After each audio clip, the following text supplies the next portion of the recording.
Through my emerging practice framework, I hope to take you on a journey of getting to know me, allowing me to convey who I am and why I do what I do. I've chosen to model my framework on a tree and practice with the goal of planting seeds of change into the mind of those who I worked with. This reflects my love of gardening and its use as a self care tool, as well as for its association with never ending growth and adaptation, which is something I will strive for in my practice. Like a tree, my framework is always growing and developing through my personal and professional experiences. My multidimensional framework will allow different facets of theories, knowledge, and approaches to be more pronounced through individual client need. The quote, "Don't judge each day by the harvest you reap, but by the seeds you plant," by Robert Louis Stevenson, appeals to the mindset I plan to approach each client with. To me, this means that I will help people to develop the tools they need to create their own change. I may never see the results of the seeds that were planted, but they were not planted for my own personal gain. By simply planting just one seed of change into the person's mind, there is potential for growth. The process of uncovering my practice framework was a valuable process and allowed me to discover elements of my practice and personality that I had not been completely aware of in the past. Through critical reflection, I've been able to not only look inward at my own personal factors, but also reflect on the knowledge and approaches I've used in practice. Through reflective practice, I am able to remain accountable for my decisions and actions and be informed in my approaches and actions. As a social worker, my goal and purpose will be to promote and achieve change, and through the use of reflective practice, I will be able to make the most appropriate decisions and be confident in doing so. The process of discovering and developing my framework has been a great learning experience, and I feel like I know myself better than I did before. Our personal values form the basis of who we are as individuals and guide our actions and life direction. They are like the roots of a tree that are entangled deep in the soil and form the foundation for something great to grow. Knowing who you are as a person and having an awareness of what shapes your values and beliefs is essential in our use of self as social workers. My values have been formed through a combination of my upbringing, life experiences, and education. Many of my core values revolve around my family and how I was raised, which has been etched into my soul from a very young age.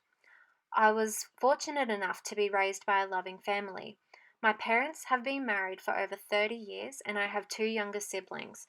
My parents still live in the same house that they built when they were first married and raised our family in. Stability, safety, and unconditional positive regard are some of my most burning values that arise from my family life. I did not have to worry about where I would sleep at night or fear returning home to abusive parents. My home was my sanctuary, and my family protected me. As I grew up, I came to hold on strongly to the belief that all people have the right to grow up in a safe and loving home, and everyone should be given the opportunity to provide this for their family. My role as a big sister sowed the seeds for my nurturing and protective soul to grow, and also began my value for equity and equality. I was always ensuring that the three of us were treated equally, whether it be to equal servings of dessert or questioning why my brother got to have more fishing trips with my dad. I was always concerned about making sure that nobody was left out or treated unfairly. As I grew up, this childish determination for equality developed into my value and passion for social justice and human rights. My social life and increasing levels of education made the unequal distribution of privilege, wealth, and opportunity throughout our population sit very uncomfortably with me. I was filled with the urge to do something with my life that would seek to help those who were oppressed by the greater systems of society and be part of the fight to help solve the wicked problems that many were ill informed about. Throughout my social work studies, I've come to value the importance of professional integrity. My value for professional integrity encompasses further values such as practicing with honesty, transparency, reliability, empathy, and maintaining self awareness. In a profession that prides itself on positive role modeling and promoting change, it is important to demonstrate these skills in order to build positive rapport with clients. I believe that the above mentioned values drive my goal of eventually working in homelessness, domestic violence, or with traumatized young people. I've always been quite introverted and preferred to blend in, often finding myself in friendships with large personalities that made it normal for mine to be drowned out. My quiet personality led to being uncomfortable when socializing as part of a larger group, as others would often speak over me, sometimes while I was mid sentence as if I hadn't been speaking at all. This negatively impacted my self worth and self esteem, and I still feel very self conscious. These situations resulted in me vowing to treat all people with dignity and respect, and to never be the reason for someone questioning their self worth. This helped to develop my strong belief in treating people how you want to be treated and value for respect for persons. I have always felt like an old soul and never felt as though I truly fitted in anywhere throughout my life, which has given me great empathy, respect, and value for people's differences and a drive to empower and support those who may also feel unseen. Through study and work placement, I have developed a deeper understanding of the word culture. I understand that it is not limited to a person's ethnic background. It can be the connection between people, their shared interests, values, and traditions, and codes of conduct that exist within families, friendship and community groups, religious groups, and workplaces.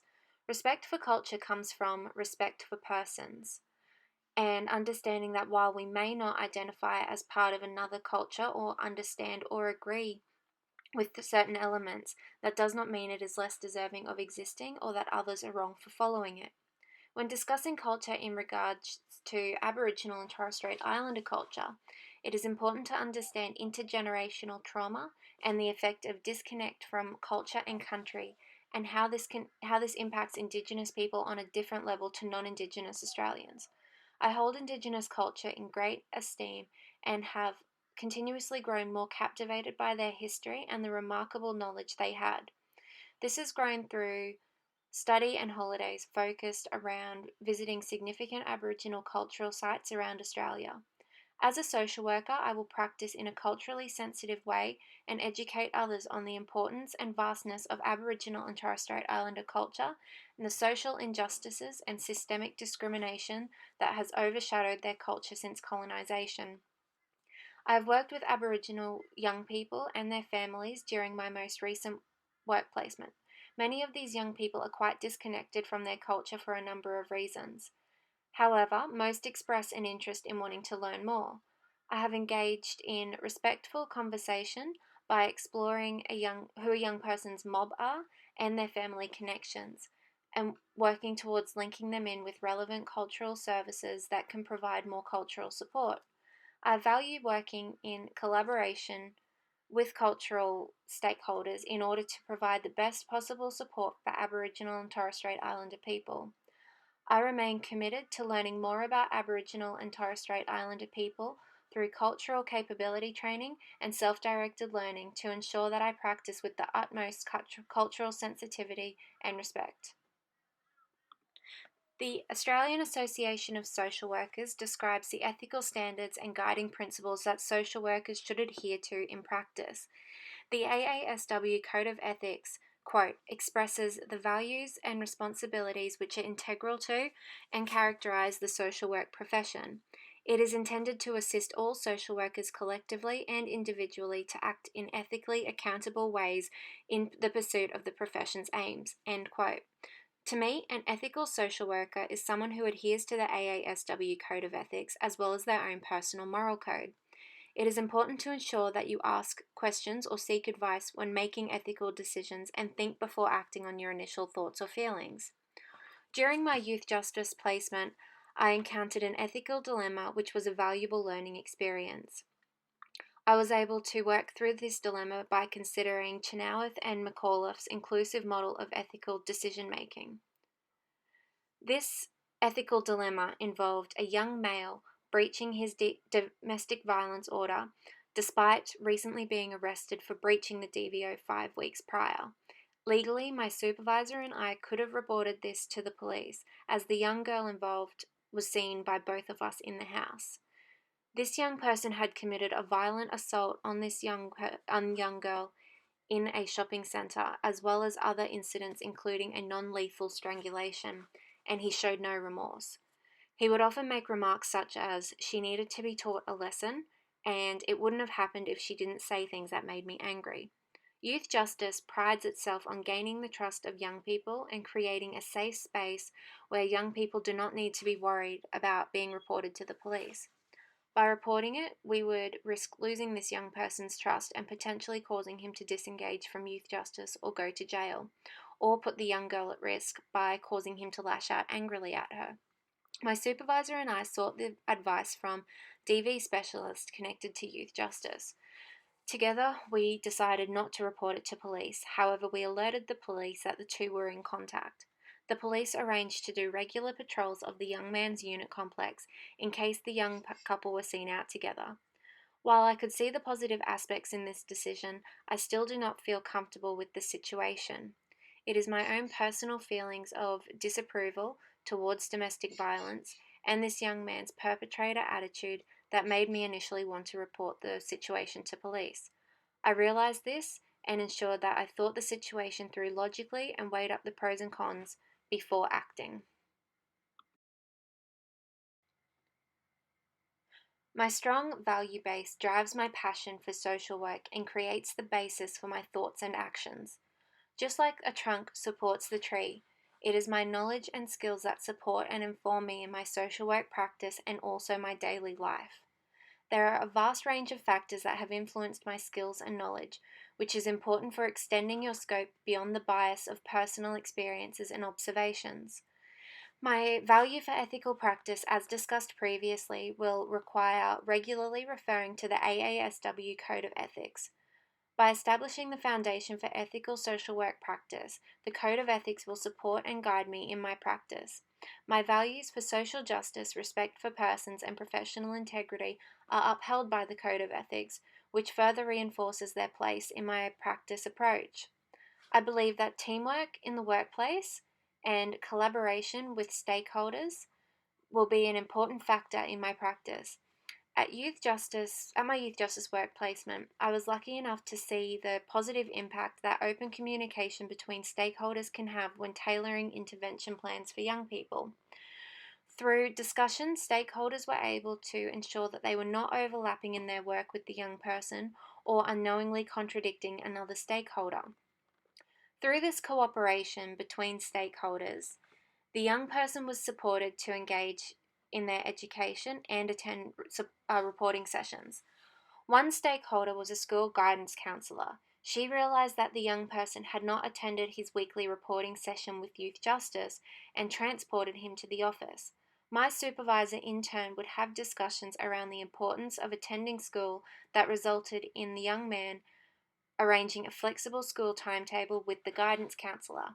The young person benefited from this collaboration and was able to recognise his improved outlook on his life.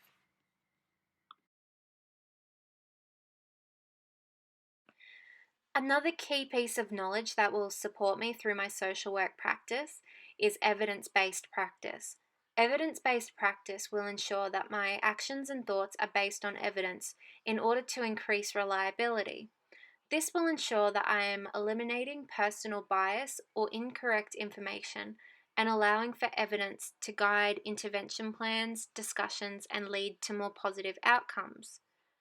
An example of using evidence based practice can be seen in discussions that I've had with young people regarding recognizing their physiological signs of anger and education around the effectiveness of deep breathing to reduce this anger. There is evidence and studies to support the use of deep breathing techniques to reduce anger. Therefore, I use that as an educational tool in my practice rather than discussing something like crystal healing that there is no evidence to support.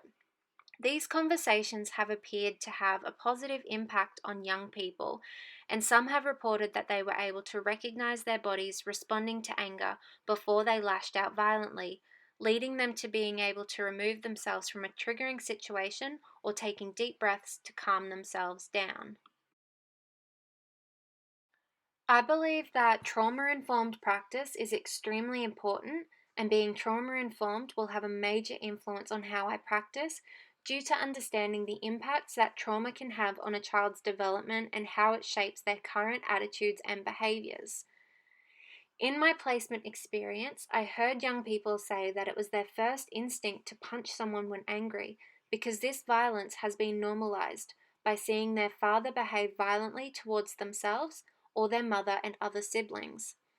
I've heard young people say that they enjoyed their time in Brisbane Youth Detention Centre and hoped to go back because this represented a safe place, a consistent routine, and a warm meal every night.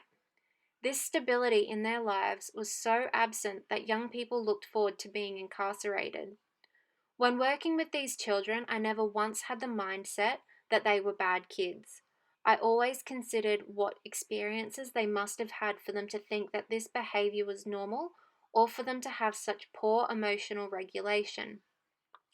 I became so focused on trauma informed practice that I felt much stronger empathy and positive regard towards children that had experienced significant trauma as opposed to children who came from caring and stable homes and appeared to be choosing to rebel. While finding it harder to connect to young people who are rebelling, I still ensure that they are treated with the same unconditional positive regard as other young people, because there is always the possibility that there is something deeper going on behind their actions. I used motivational interviewing techniques and cognitive behavioral therapy techniques to discuss these behaviors and thought patterns with young people and help them to reframe their thoughts. Car stealing offences were a common theme with the young people I worked with. The key phrase I often heard was, "It doesn't matter because they were rich." Discussing car stealing offences often consisted of helping the young person develop empathy towards the victim by making them aware of the stress of having a car stolen, the process of completing insurance claims, the hard work that likely allowed for the car to be purchased, and the way that bank loans work. Often we would discuss hypothetical scenarios such as preventing someone from being able to attend work or preventing a sick child from being able to get to the doctor, and even how that young person would feel if it was their car or a loved one's car that was stolen. We would discuss the pros and cons of stealing cars and establish the young person's motivation to change. One of the key challenges was when the young person was in the pre contemplative stage of change. I found it difficult to know where to go from there, and often I would just continue to educate that young person and have regular, respectful, non judgmental discussions with them that would hopefully plant a seed of change.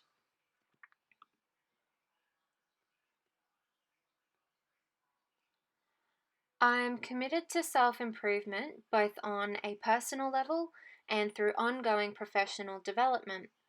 Professional development ensures that skills and knowledge are being kept up to date and new skills are being acquired.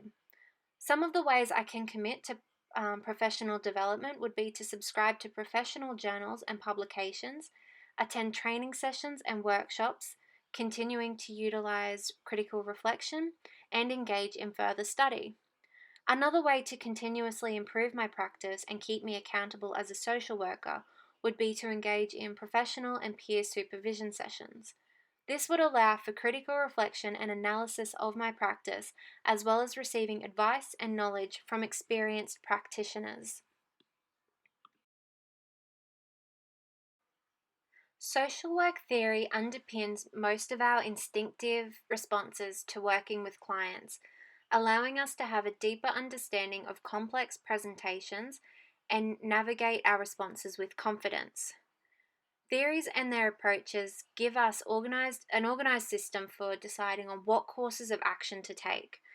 I have chosen some of the main theories I use in practice. However, depending on clients' individual needs, I may need to incorporate elements of other approaches and theories, such as solutions focused and task centered approaches, or feminist theory, which aren't discussed further as I haven't had much experience in using them.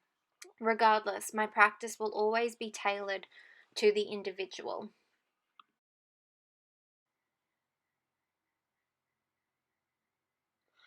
While not necessarily a theory or approach, I feel that approaching practice with the Universal Declaration of Human Rights and the Declaration of Rights of Indigenous People at the forefront of my mind helps to drive my passion for working with vulnerable clients and ties in well with my values, including social justice, equality, safety, and respect for persons and culture.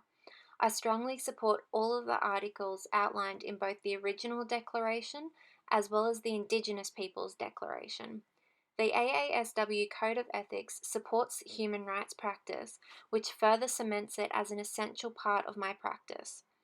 I will work to advocate for equality and rights of those who are vulnerable or oppressed by wider society and challenge those around me who express discriminatory views towards certain populations, especially Indigenous people and culturally diverse people. A strengths based approach is something that I've always been drawn to. However, not naturally being a talkative person, I found that I had to work hard to verbalize it in a way that was natural and comfortable for me. An example of strengths based approach in practice was when working with a young person to complete legal aid paperwork. I offered to assist him in completing the paperwork as I knew the young person would not understand the questions on the form. I reworded the questions to make it easier for him, and he also asked if I could fill it in with the answers that he provided, which I agreed to. When filling out the forms, the young person became distracted by telling me about his blue tongue lizard. He began telling me facts about lizards that he had memorized. I knew it was rare for this young person to take an interest in something, and I gave him a lot of praise about knowing these facts as well as telling him that he was teaching me something new. This allowed us to build better rapport, increased trust, and this young person began to disclose more personal information as the weeks progressed. Having a strengths based approach is about focusing on the client's abilities and accomplishments, expressing positive regard, and helping to build their capacity. One of the challenges with this young person when taking a strengths based approach um, is that he has a lot of antisocial behaviors, including chronic substance use and being a regular domestic violence perpetrator. Being too strengths based may prevent these negative aspects from being addressed or may give him the impression that they don't matter. I have learned how to be strengths based in moderation while still being able to address problematic behaviors by praising the young person's engagement when having discussions or praising their insight into an issue.